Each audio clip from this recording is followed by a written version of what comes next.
Great.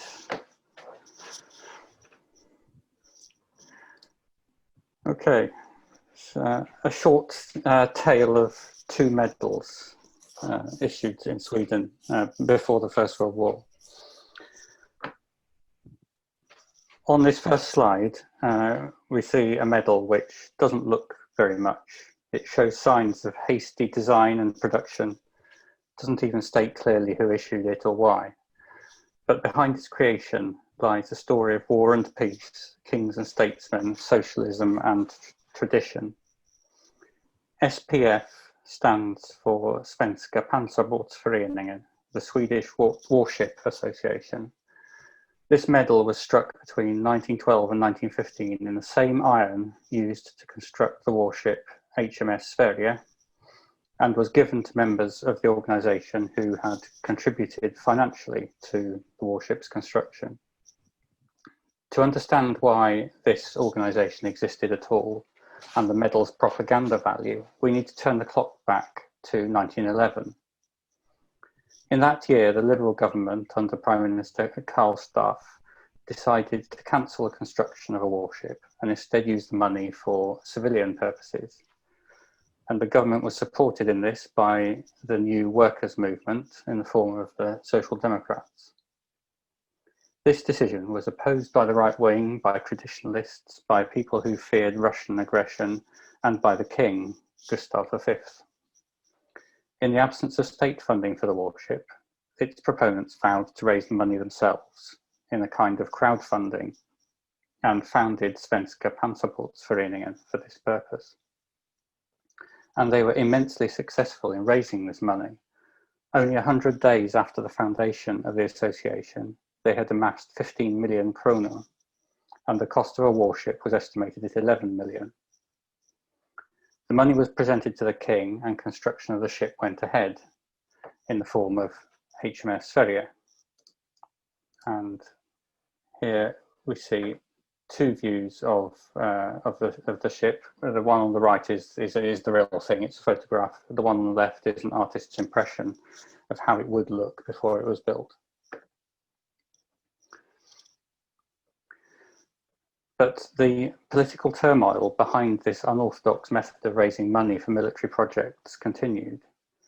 In early 1914, the government once again wanted to cut defence spending in favour of other areas more in keeping with its left-leaning social agenda.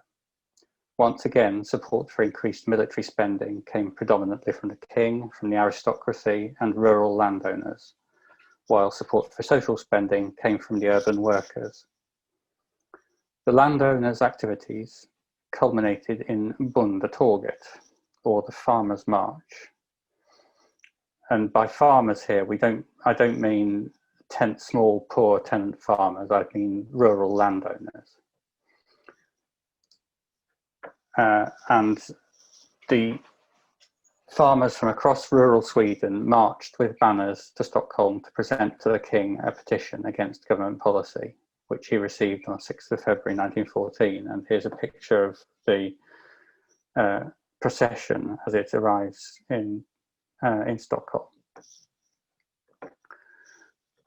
The king then gave a speech of thanks in which he strongly supported the demonstrators and criticised the democratically elected government. The Bondetorget itself inspired the second of our two medals, which you see here. As thanks for their support, each participant in the march was given a medal by the king, and it's inscribed Minne av Bondetorget 1914, or in memory or in commemoration of the Farmers' March 1914. Perhaps significantly, the king is joined on the obverse by his consort, Queen Victoria, who is supposed to have stiffened Gustav's resolve to support the demonstrators when he wavered. For decades, the Swedish monarchy had tacitly agreed to keep out of politics and not attempt to subvert the activities of the government. While the king had no legal impediment to interfering, his actions were very controversial. In the short term, his intervention was a success for the supporters of greater military spending, since the Prime Minister and his government resigned in protest, New elections resulted in a more right-wing government, which was amenable to building more warships. And in any case, the situation changed completely with the outbreak of the First World War 6 months later. But this last confrontation in Sweden between royalty and democracy ultimately sowed the seeds for major reform. By 1921, Sweden had universal suffrage and a social democrat prime minister. Further reforms removed even the theoretical vestiges of royal and aristocratic political power and that of the 19th century ruling elite. So, sorry, that is my little numismatic political tale from 100 years ago. If anybody has any questions.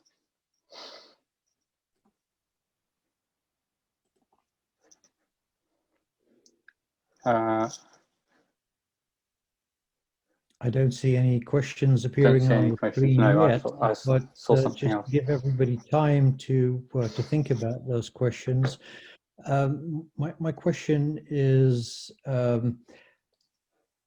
it not a political sign as well if people are able to get together and finance the warships, in the sense that isn't it up to the politicians to take that in account, as well as the fact that they have been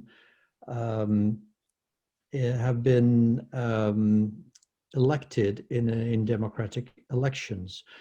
Or to put that differently, politicians are often accused of being unreliable, and wouldn't it mean in many cases that politicians should be able to change their minds when the situation changes?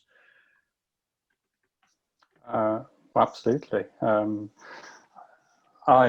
not particularly supporting one side or the other. I think this is far too far in the past to make meaningful commentary one way or another on that, in that regard. It was more the fact that this controversy or this opposition of viewpoints had a numismatic outcome, which I'm not sure would happen today. Yeah.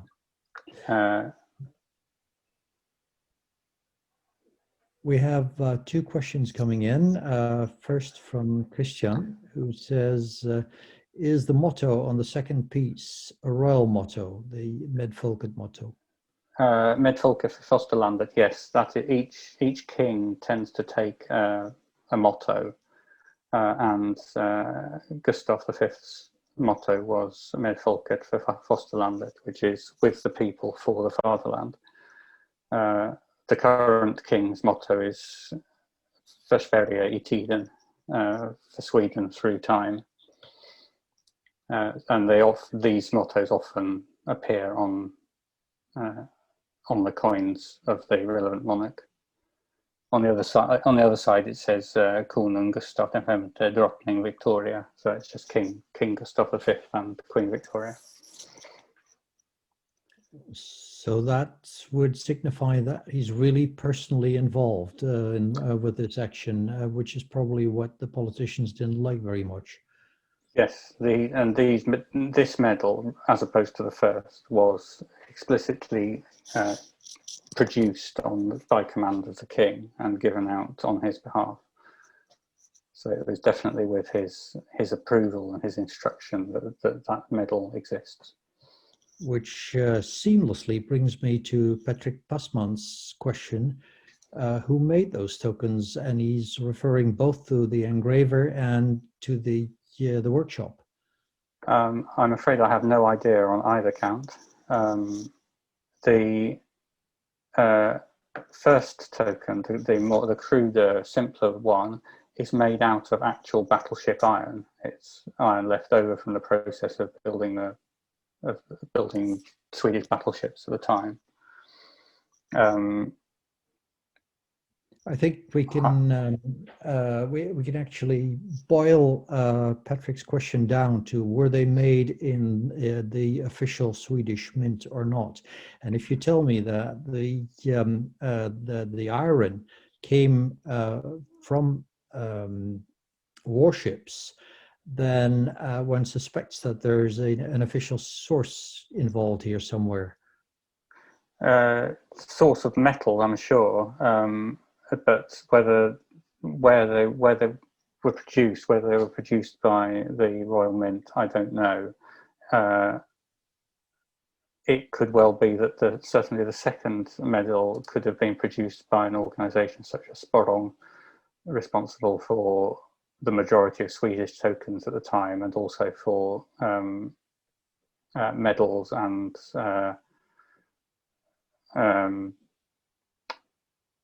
order, sort of and aristocratic orders and such like that were common in those days, often made by Sporrong.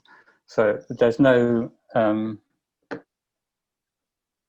obvious mark of provenance on this medal, unfortunately. Which is something to take into account, because I believe Sporrong was very keen on putting its mark on all the things it's made. It did, but it quite often was told not to by the customer, and when the customer said that, then they respected that wish.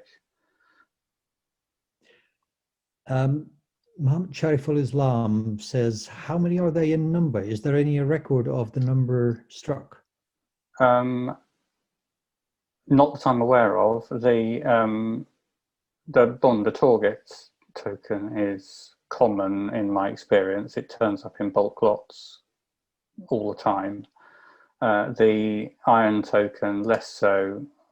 I have come across a couple of examples in lots and in dealers' trays and so on. Neither is particularly expensive. They're not sort of hugely sought after, and they're not hugely rare either. Well, that may change from today because you've made them really interesting. There is one more question from Christian, who wonders if there is a monogram below the royal effigies on the second medal. I had just seen that, and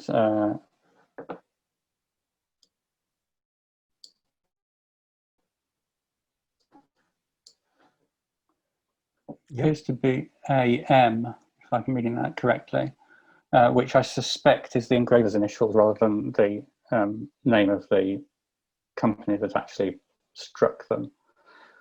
I'm afraid those initials don't mean anything to me. I haven't seen anywhere else any information about who either engraved it or struck it. AM, you say? Okay, well, we can looks like that. AM to me. I don't know if you're still seeing my screen. I've just enlarged it.